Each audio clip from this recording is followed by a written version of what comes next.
Bismillahirrahmanirrahim. Assalamualaikum warahmatullahi wabarakatuh. Syukur kepada Ilahi kerana dengan izinnya dapat kita bersua kali ini dalam satu forum ilmiah bagi membincangkan berkenaan salah satu isu yang berlaku di dalam bidang pendidikan pada masa kini. Sebelum itu, saya ingin mengalukan kehadiran tuan-puan pada majlis kita pada hari ini. Semoga kita semua akan memperoleh manfaat yang berguna daripada forum ini, insya-Allah. Tajuk forum kita pada hari ini berkisar mengenai isu dan cabaran pendidikan semasa yang berfokuskan kepada situasi sistem pendidikan rakyat Malaysia ketika waktu pandemik. Tanpa melengah-lengahkan masa lagi, saya ingin memperkenalkan 3 orang ahli panel yang tidak asing lagi. Panel yang pertama ialah Muhammad Izlan Nur Hakim bin Budi Putra Wijaya, iaitu merupakan seorang wakil pelajar. Seterusnya, panel kedua kita ialah Profesor Dr. Adam Lokman bin Nur Azizi, iaitu merupakan salah satu NGO di Malaysia. Dan panel yang terakhir kita ialah Datuk Seri Amirul Nur Hafiz bin Mat Azmi, iaitu Wakil Persatuan Ibu Bapa dan Guru Nasional. Okay, baiklah, sebelum kita pergi dengan lebih jauh, saya ingin menerangkan terlebih dahulu mengenai tajuk kita pada hari ini. Tajuk kita pada hari ini ialah situasi pendidikan rakyat Malaysia ketika waktu pandemik.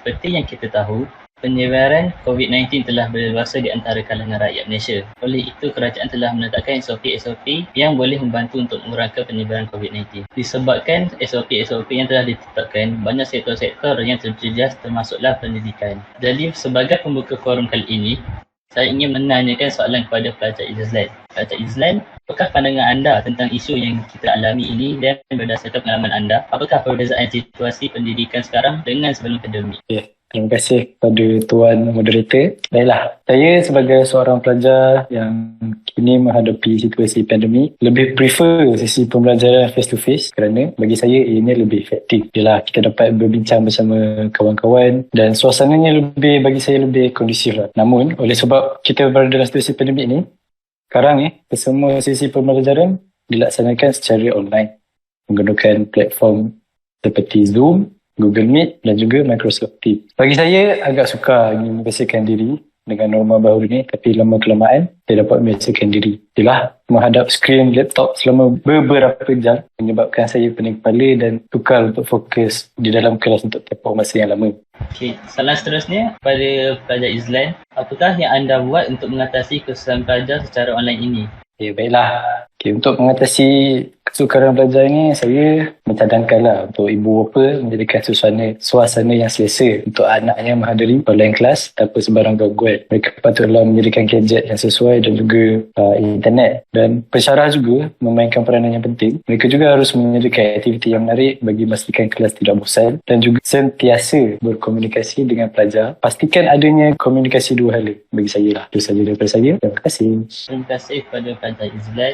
Terusnya saya ingin menanyakan soalan kepada Profesor Adam Lokman. Berdasarkan norma baru, ini akan lahirlah cabaran untuk menyesuaikan diri. Pada pendapat Prof, apakah cabaran-cabaran situasi PGPR ketika waktu pandemik di Malaysia? Terima kasih Tuan Moderator. Berdasarkan soalan sebentar tadi, antara cabaran situasi PDPR adalah yang pertama, akses internet yang terhad khususnya di kawasan pedalaman. Ini akan mengakibatkan ramai di antara murid yang tidak dapat hadir ke kelas. Oleh itu, agak sukar bagi murid dan pelajar untuk merapatkan silaturahim dan menyukarkan integrasi antara kalangan mereka. Terima kasih.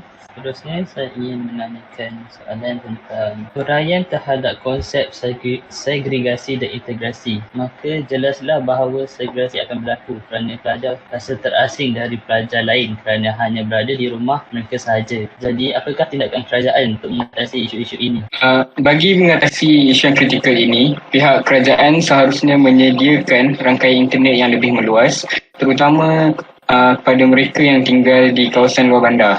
Selain itu, pihak kerajaan juga perlu menyegerakan pemberian 150,000 laptop seperti yang telah dijanjikan oleh Menteri Pelajaran baru-baru ini. Menurut data yang saya peroleh daripada Kementerian Pelajaran Malaysia, sebanyak 40% pelajar Malaysia kekurangan peralatan untuk belajar. Untuk membuat keadaan menjadi lebih teruk, hanya 6% yang mempunyai akses kepada komputer peribadi. Kesimpulan yang saya dapat buat, dengan keperluan yang mencukupi, isu keciciran dan integrasi di antara pelajar ini dapat diatasi. Terima kasih kepada Profesor atas huraian yang sangat jelas tadi. Seterusnya, saya ingin menanyakan soalan kepada panel yang terakhir, iaitu Datuk Seri Amirul Hafiz. Saya ialah, pada pendapat anda, berdasarkan situasi kita sekarang ini, adakah sistem pendidikan masih memenuhi keperluan satu nation? Terima kasih kepada saudara moderator. Jadi pada dasarnya, sistem pendidikan Malaysia merupakan satu sistem yang sangat efektif. Namun begitu, setelah datangnya pandemik ini, norma kehidupan kita telah berubah 360 darjah. Termasuklah dalam cara pendidikan untuk anak-anak kita pada masa ini. Jadi melihat keadaan sekarang, murid-murid terutamanya di sekolah rendah, mereka tidak dapat belajar face to face lagi. Mereka telah terpisah dengan rakan-rakan mereka. Tak kisahlah yang sama bangsa ataupun yang berlainan bangsa. Jadi merujuk kepada situasi sekarang, kuranglah pergaulan antara mereka. Jadi perkara ini tidak sehaluan dengan gagasan satu Malaysia yang diperjuangkan. Terima kasih kepada Datuk.